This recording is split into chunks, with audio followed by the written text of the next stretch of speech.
வந்துட்டாங்கப்பா வந்துட்டாங்கப்பா உள்ள ஆளாளா வந்துட்டாங்கப்பா.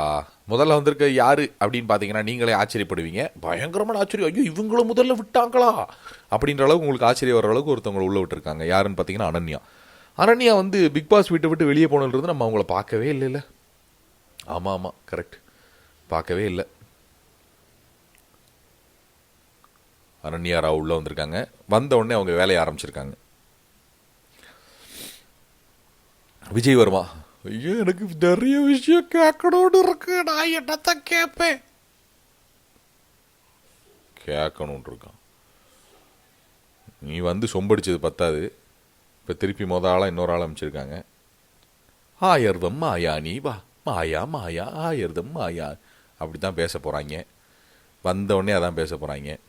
வண்டர்ஃபுல், வா what is this Maya, you have a wonderful, ஏன் இப்படி பண்ணுன்னா நீ அப்படின்னு ஏதாவது ஒன்று பேசி இருக்கிறதையும் மண்டையை குழப்ப போகிறாங்க அர்ச்சனாவை.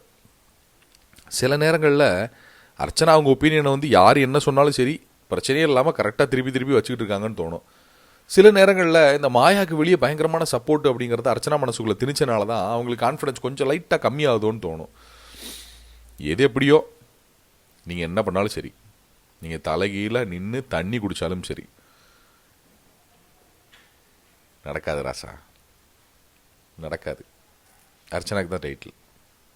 ஏன்னா அது 2 பேர்த்துக்கு, அர்ச்சனாக்கு டைட்டில் கிடச்சா அது 2 பேர்த்துக்கான ஒரு நியாயமாக இருக்கும். ஒன்று அர்ச்சனா, இன்னொன்று பிரதீப் ஆண்டனி. 2 பேர்த்துக்கு கிடைக்க வேண்டிய நியாயமாக இருக்கும் அப்படின்னு நான் நினைக்கிறேன். உங்களோட கருத்துக்கள் என்னென்னு கமெண்ட் செக்ஷனில் பதிவு பண்ணுங்கள். வந்திருக்க ப்ரோமோ, அந்த ப்ரோமோவை கண்டிப்பாக மிஸ் பண்ணாமல் பாருங்கள். பார்த்துட்டு கமெண்ட் செக்ஷனில் போடுங்க. இங்கேயும் கமெண்ட் செக்ஷனில் அந்த ப்ரோமோ பற்றின கருத்துக்களை போடுங்க. இன்னொரு வீடியோவில் சந்திக்கலாம்.